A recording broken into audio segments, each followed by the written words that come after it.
Hello.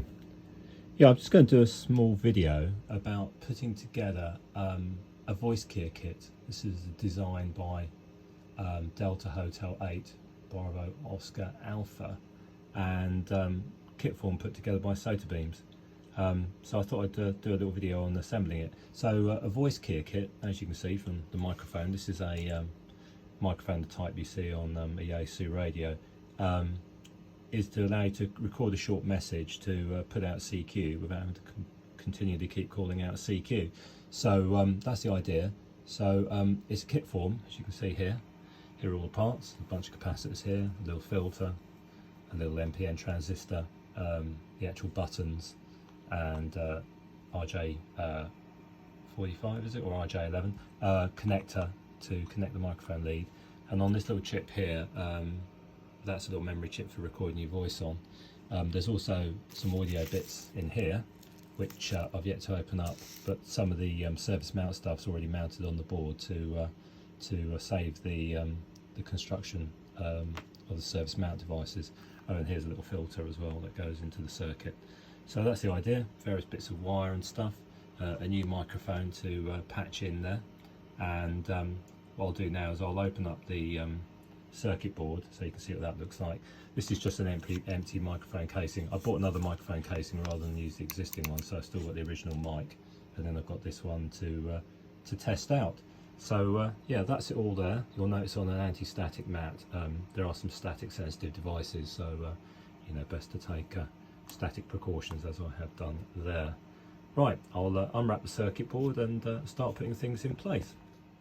Okay, so phase 2 of this little project. I've built the board up. I spared you the pain of watching me solder everything onto it, but what you can see there is I've got a very fine tip iron, and that's kind of quite important. Also, thermostatic control. I was running at about 380 on that one, so I don't do any damage. You have to bend the actuator on the PTT here a little bit so it fits into the microphone. They're the programming keys. Here's the voice chip, and that's the SMT device that's actually already fastened on there.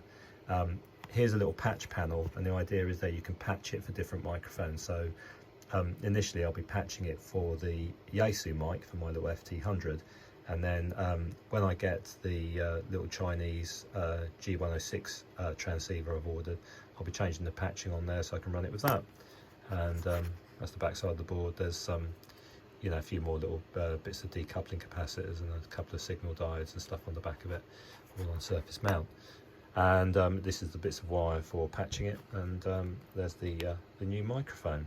So all of that will be assembled, and I'll be popping that into this microphone enclosure in the next video. I won't again video myself doing that. I'll just assemble it and then can show you how that looks then, and then we'll be off for a test.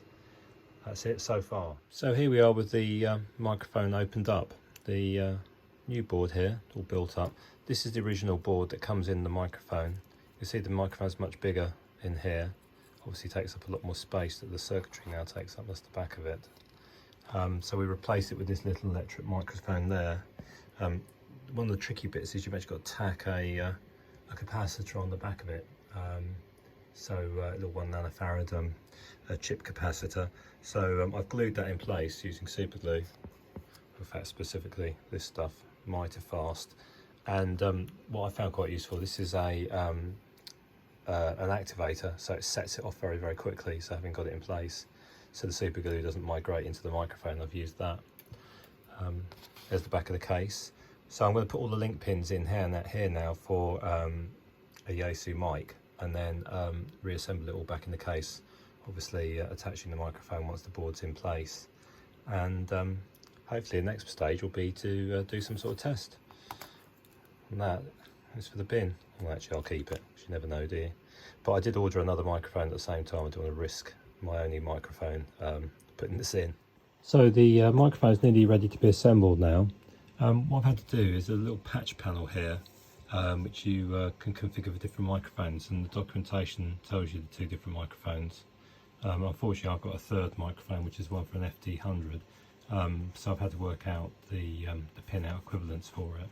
The only slight peculiarity is that there's only a single ground. There's not a separate mic and chassis ground, so I've basically shorted those together, and there's only 6 pins rather than 8, which means you don't have the additional function pins, but I'm not too worried about being able to vary the VFO on there, so I'm going to leave those out. And the final thing is, in order to achieve PTT, I need to put a 27k resistor in there because that's what it's expecting to see for PTT. So I've added that in. You can see that just here with the bits of heat shrink around it, and I'm going to assemble it now and see if it works essentially. So the final piece, the microphone, is all now assembled and patched in accordance with the FT100 wiring. I've had to use a little 6-pin RG, I think that's an RJ11. I'm not sure it's an RJ11, RJ45 was getting mixed up, but it's a little 6-pin connector, whereas the microphone one is an 8-pin connector. So you'll need a couple of those, and you'll need a crimp tool.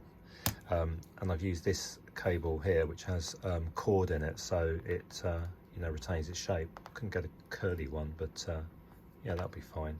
And I found a use for the old microphone, propping up the radio.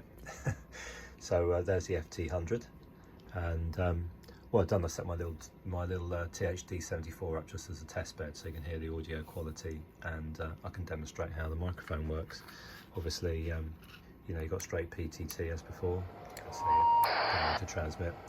And the clever bit, of course, is that if you hold this button for 3 seconds, you can then hold PTT and record your message, and after that you just press FST for half a second to repeat it. So here's a message I recorded earlier, as they say. I'll just give it a tap.